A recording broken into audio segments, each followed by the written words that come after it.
Καλησπέρα σας και από μένα. Λοιπόν, Θοδωρή, πώς αλλάζω με αυτό?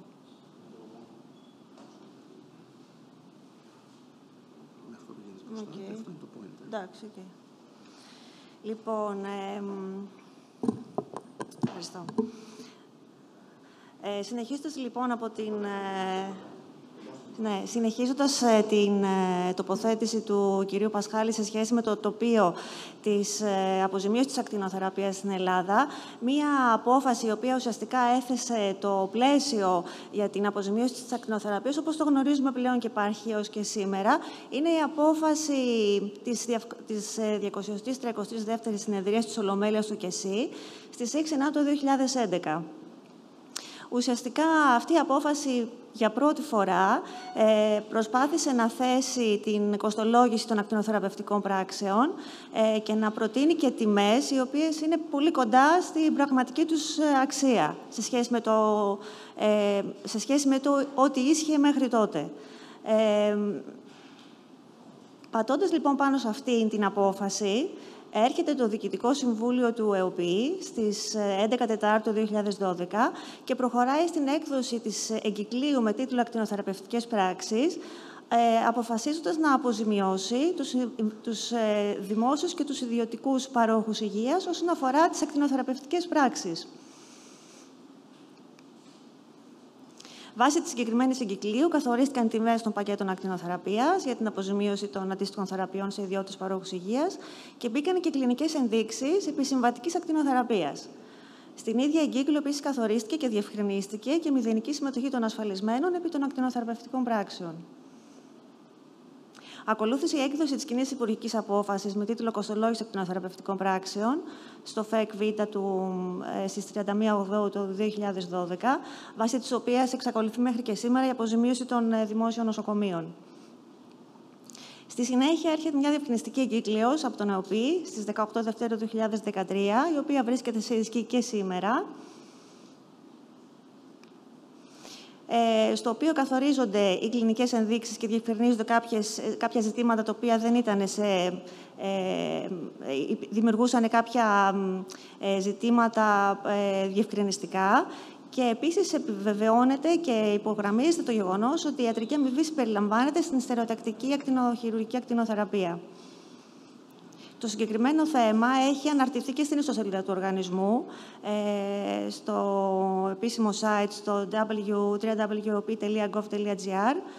στην ενότητα πολίτες, συχνές ερωτήσεις, όπου διευκρινίζεται ότι αναφορικά με την παροχή της ακτινοθεραπείας στις ιδιωτικές κλινικές, ειδικά η πράξη της στερεοτακτικής ακτινοχειρουργικής ακτινοθεραπείας συμπεριλαμβάνει και την ιατρική αμοιβή. Να σας πω κάποια πράγματα συγκεντρωτικά όσον αφορά τις κλινικές ενδείξεις.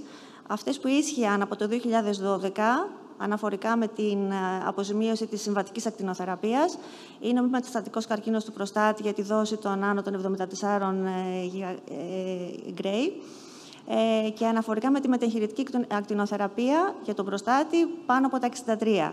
Είναι ο καρκίνος κεφαλής και τραχύλου, με εξαίρεση τα αρχικά στάδια του καρκίνου του Λάριγκα, δηλαδή στάδιο 1 και 2. Είναι οι όγκοι του κεντρικού νευρικού συστήματος που έχουν στενή συνάφεια με το χίασμα, τα οπτικά νεύρα και το στέλεχος, και ειδικά σε περιπτώσεις όπου θα χορηγηθεί δόση που είναι μεγαλύτερη από την δόση ανοχής. Το πλακώδες καρκίνωμα του προκτού, συμπεριλαμβανομένου οπωσδήποτε και των βουβονικών λυμφαδένων εντός της περιοχής ακτινοβόλησης. Το αναπλαστικό του ηθροειδούς, κάποιοι παιδιατρικοί όγκοι σπάνιοι, όπως και επανακτινοβόληση στην ίδια περιοχή. Από το 2017 συμπεριλήφθησαν και νέες ενδείξεις με τη συνεργασία των αρμόδιων φορέων. Συμπεριλήφθη ο καρκίνος του στομάχου, του παγκρέατος και των εχοληφόρων, ο καρκίνος του ισοφάγου και της γαστροσοφαγικής συμβολής, οι όγκοι του θύμου αδένα, ο καρκίνος του εδείου συμπεριλαμβανομένων και των βουβονικών λυμφαδένων εντός της περιοχής ακτινοβόλησης, κατά τη στοιχεία με τον καρκίνο του προστάτη, και η μετεγχειρητική ακτινοθεραπεία σε γυναικολογικούς καρκίνους, ολόκληρης δηλαδή της πιέλου, συμπεριλαμβανομένων και των πυελικών λυμφαδένων. Αναφορικά με τη στερεοτακτική ακτινοθεραπεία ακτινοχειρουργική, η οποία ουσιαστικά έχει ανοίξει και το και το δρόμο στην πιο αποτελεσματική αντιμετώπιση δύσκολων περιστατικών, τόσο νευροχειρουργικών όσο και περιστατικών, θα σας πω στη συνέχεια, σε σωματικούς όγκους. Αναφορικά με το κεντρικό νευρικό σύστημα, ενδείξεις που δεν χρειάζονται τη γνωμοδότηση του Ανώτατου Υγειονομικού Συμβουλίου είναι το μηνυγκίωμα, είναι ουσιαστικά οι πιο συνήθεις όγκοι. Το μηνυγκίωμα, το ακουστικό νευρίνομα, το αδέναμα της υπόφυσης, εγκεφαλικές μεταστάσεις υπό προϋποθέσεις και η νευραλγία του τριδήμου. Αυτά είναι τα πιο συχνά. Κάποιες άλλες για τις οποίες εξακολουθεί να απαιτείται προέγκριση του ΑΗΣ είναι σπανιότεροι όγκοι, όπως το γλίωμα χαμηλής κακοήθειας, το αναπλαστικό επενδύμωμα, λέμφωμα κεντρικού νευρικού συστήματος, κάποιες αρτηριοφλεβώδεις δυσπλασίες τάξης grade μεγαλύτερο από 2 και το σειραγγώδες αναγχείρητο αιμαγγείωμα. Αναφορικά τώρα με τους σωματικούς καρκίνους, στην στερεοτακτική ακτινοθεραπεία, το μη μικροκυταρικό καρκίνωμα του πνεύμονα, το μη χειρουργημένο, είναι το μόνο που δεν χρειάζεται προέγκριση από το Ανώτατο Υγειονομικό Συμβούλιο. Ενώ όγκοι που χρειάζονται τη γνωμοδότηση του ΑΗΣ είναι το χολακιοκαρκίνωμα του ύπατος, κάποια νεοπλάσματα του παγκρέατος και η ολιγομεταστατική νόσος, υπό προϋποθέσεις και υπό ενδείξεις. Γι' αυτό το λόγο χρειάζεται και τη γνωμοδότηση του ΑΗΣ.